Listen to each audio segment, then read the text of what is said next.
I'm Vic Myers. Welcome to the Resistance. We're getting into the part of the campaign where I'm getting candidate surveys. Various groups want to know if I support their point of view. Sometimes it's a no-brainer. You get the survey, fill it out, and send it in. Sometimes, though, it's better to ignore them. This might sound a little backwards, but one of those issues that I won't be answering surveys on is gun control, a big issue in this district. And it's precisely because it's such a big issue that I don't want this conversation being reduced to a checkbox survey. The groups asking these questions are polarized. If I answer honestly, I risk being painted by both sides as being just as polarized as they are. And frankly, some of these groups are probably going to endorse my opponent regardless of my answer.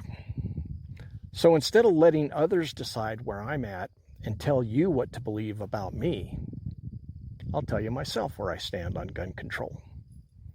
It wasn't always the hyper-partisan issue that it is today. In the 60s and 70s, some gun control laws were bipartisan and even backed by the NRA. But over the last 40 years or so, as the debate has grown loud and more polarized, the only thing louder has been the echo of gunshots in classrooms. This debate has done nothing to reduce gun violence, and it never will if we keep doing what we've been doing. It'll just keep getting worse. Some gun control laws are reasonable. Some don't make much sense to me. We once had an assault weapons ban, and mass shootings declined. And since the ban expired, there's been a constant and dramatic increase in mass shootings. Assault weapons bans are reasonable laws that many gun owners, including me, support. For the record, I own several firearms, but you'll never see me campaign with them because they're tools, not props. In this past session, there was a bill regulating gun barrel sales, almost like gun sales themselves. That one didn't make much sense to me. There's also a recent law putting a vague requirement on local sheriffs when deciding whether somebody like me can buy a semi-automatic pistol like I carry at work. Parts of the broader law are reasonable, but this part didn't make sense to me.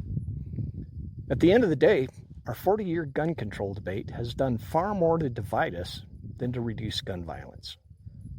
I won't be sponsoring or co-sponsoring gun control legislation going in either direction.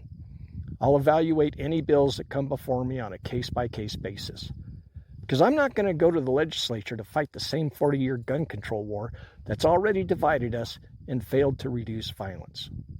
I'll be focused on the causes of gun violence. I'll be fighting for stronger schools, better mental health access, and an economy that allows families to actually spend time together. Because if we want less violence, we need stronger communities.